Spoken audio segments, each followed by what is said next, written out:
This is All Things Considered from NPR News. I'm Melissa Block. And I'm Robert Siegel. Governor Rick Perry dove into Republican presidential waters this week with a splash the size of Texas. He held events in Iowa, New Hampshire, and South Carolina.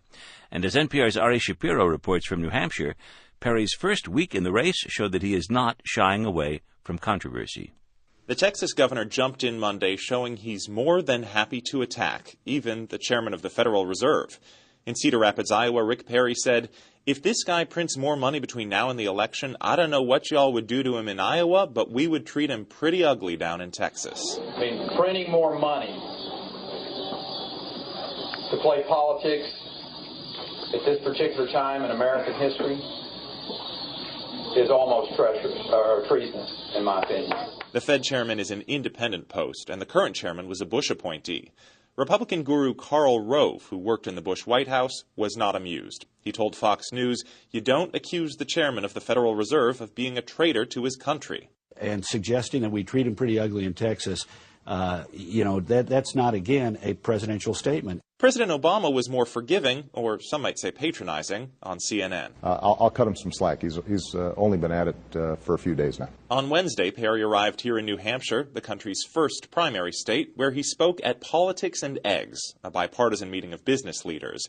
He planted a religious social conservative flag by saying that scientists have manipulated data on global warming. And I don't think, from my perspective, that I want America to be engaged in spending that much money on still a scientific theory that has not been proven. But scientists in most governments across the globe agree the data show that global warming is real and caused by humans.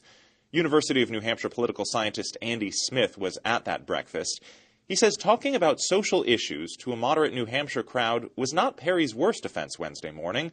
In Smith's view, the whole speech just belly flopped. Obvious applause lines didn't generate any applause, to the point where I, as an audience member, felt somewhat uncomfortable. It was like a comedian kind of falling flat on stage. On Thursday, Perry raised eyebrows again in coastal Portsmouth. Oh, I was trying to give her a warning. On a bright, sunny morning, he greeted people enjoying coffee and pastries at Popover's Cafe.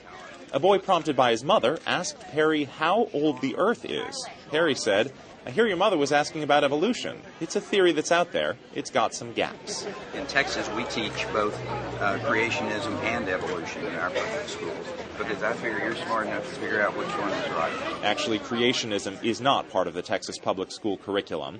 Texas does call on students to evaluate and analyze evolution, which could allow teachers to discuss creationism. At Popovers, a crowd of protesters hovered on the periphery. If they're all senior citizens, they don't have a thing in the world to worry. They carried signs saying, "No Texas trash talk," and "Another Texas idiot for sale." 61-year-old George Carlisle is a bit more open-minded. He owns a local real estate company and lives right above the cafe. These guys are on, and these women are on 24 hours a day. And I think it's wonderful. But we've got to be ready to see their humanity, too, and their foibles and their flaws. If you put a microphone in front of Abraham Lincoln for 24 hours a day, I'm sure he'd say something stupid. 51-year-old Steve Scott is reserving judgment as well. The joke around New Hampshire is that, you don't really know anybody until you meet them 3 times. And that goes with the federal candidates.